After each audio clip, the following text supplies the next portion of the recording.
What if I told you that the key to better singing, improved athletic performance, and sharper mental focus was literally right under your nose? That everything you thought you knew about breathing was wrong. A method called the oxygen advantage completely transformed not just my Brazilian jiu-jitsu game, but revolutionized my singing and stage presence in ways that I had never expected. My journey started during my self-improvement phase, and during that time I picked up Rickson Gracie's book, Breathe. I'll leave a link down below. And in it, Rickson was talking about something that seemed almost mystical, how understanding your breath could transform not just your athletic performance, but your entire approach to stress, focus, and peak performance. This sparked my curiosity about breathing science, leading me to discover the oxygen advantage. What I found changed not just my training, but revolutionized my singing and overall health in ways I had never expected before. Here's the counterintuitive truth that blew my mind. So breathing more air doesn't mean getting more oxygen into your muscles and organs. Crazy. In fact, chronic overbreathing, which is what most of us do without even realizing it, actually reduces oxygen delivery to ourselves. Let that sink in for a minute. The oxygen advantage is based on the Bohr effect, discovered over a century ago. Carbon dioxide isn't just waste, it's the key that unlocks oxygen from your red blood cells. The method teaches you to breathe less, not more, to build up your tolerance to CO2 and to literally rewire your whole breathing patterns. This actually changed my singing. Most singers, myself included, overbreathe between phrases. We gulp air like we're drowning. We create tension in our bodies by constantly topping off or topping up our air supply. Yeah, so the oxygen advantage method completely changed my approach. Breathing out halfway and then trying to top that up again, which is something that will, it's not going to benefit you. And the oxygen advantage method will teach you how to build up an internal tolerance to CO2. It's just started to spot with rain, so I hope I'm going to be able to finish this before it actually starts pouring it down. First, my breath control improved overall. I could sustain notes for longer with a lot more control and finish phrases feeling relaxed rather than depleted. Now, I can't say if this was due to oxygen control 100%. It may also be just a side effect of me actually practicing breath control a lot more and breathing exercises a lot more. So take it as you will. This is not medical advice or anything like that, but it's something that's definitely worth trying, in my opinion. I wasn't fighting against over-oxygenated, tensed muscles, i.e. the diaphragm. But the biggest change was psychological.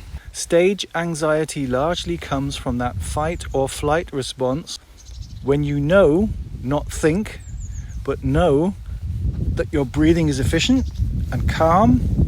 Performance anxiety will lose its grip on you. Singing just became a lot easier because my body wasn't in a constant state of breathing stress. I'm not finished yet, so I've got this weird thing that I want to share with you. You may have heard or seen this before. I've actually tried it, and I'm a big proponent. One of the oxygen advantage protocols involves taping your mouth at night to ensure nasal breathing during sleep. That sounds like something from a horror movie for me. But the science is solid. Mouth breathing during sleep leads to over-breathing, poor sleep quality, and that groggy feeling that you get when you wake up in the morning. So I just started with small pieces of medical tape, just enough to keep the mouth closed and encourage nasal breathing. The first few nights were a bit strange, I must admit. But within a week, I was waking up more refreshed than I had done in years. The sleep improvement was just the beginning. The better sleep led to better mental focus during the day. Afternoon brain fog was gone. My energy levels became more consistent throughout the day. On stage, mental clarity was good. I could focus on the emotion of the song, connect with the audience, wasn't worried about performance or anything like that. It just all sort of clicked and fell into place. When your breathing is calm, your nervous system stays calm. When your nervous system stays calm, you can access your full artistic potential. My resting heart rate decreased, stress levels dropped significantly. I noticed improved concentration during practice sessions.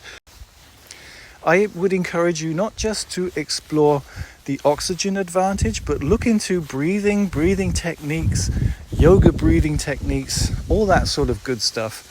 They do work and they are very beneficial. Sometimes they're even fun to do. So let me share just a few simple techniques that you can actually start using today. First, the BOLT test, body oxygen level test. So you take a normal breath in, breathe out normally, and then you hold your breath. And time with a watch how long until you feel the first urge to breathe. Now the first couple of times that's going to be pretty short, I'm sure, as it was with me, but it will get better and longer very, very quickly. Second tip, nasal breathing during practice and daily activities. Try and keep your mouth closed. If you find yourself mouth breathing during moderate activity, it's a sign that you're pushing too hard or that your CO2 tolerance needs improvement. Third, the 4-7-8 breathing technique before performances. So basically 4-7-8 means you breathe in through your nose for 4 counts, hold your breath for 7, and then exhale through your mouth for 8. So it's a calming down exercise if you want to put it that way. The beauty of the oxygen advantage is that it integrates seamlessly into what you're already doing. You don't need extra practice time. You're just breathing more efficiently during your existing practice. For singers, this means your warm-ups become more effective. Your repertoire work improves because you're not fighting against your own breathing patterns. Your performances become more sustainable, and so on and so on and so on. You're not exhausting yourself with inefficient breathing. Once you start doing this, you will actually notice how inefficient your breathing was beforehand. Your daily vocal health improves because you're not chronically over-breathing. That could dry out your vocal cords, create unnecessary tension, especially around the diaphragm. Recovery time between practice sessions will decrease, and you can sing for longer periods without fatigue. You need to practice the method to achieve this. It's not just going to happen overnight. It's going to take time, but it's worth it. Here's what I didn't expect. All these benefits compound. So better sleep leads to better focus. Better focus leads to better practice sessions. That leads to better performances, which leads to better confidence, and so on. It's like it just keeps getting better and better and better. Improving your breathing will improve your life as a whole, not just your singing. Breathing exercises and improving your breathing, it's just a killer. It will change your life. I'm sure it will. I'm not an expert. I'm just someone who's tried several breathing methods, read several books on the subject, and done a lot of breathing exercises in my time. And if I had to rate it out of 10 for general health and singing health, it's got to be up there, 9, 10, something like that. I would definitely put it right at the top of the list. I'll put a few links down below to get you started with your own research, which I recommend you do. And let me know if you've tried any of this before. Leave a note down in the comments. I'd love to hear from you. Let me know if you haven't, and if you're going to, and just let me know how you get on. Give it a try, guys. It's excellent stuff. I'll catch you in the next one. Bye bye.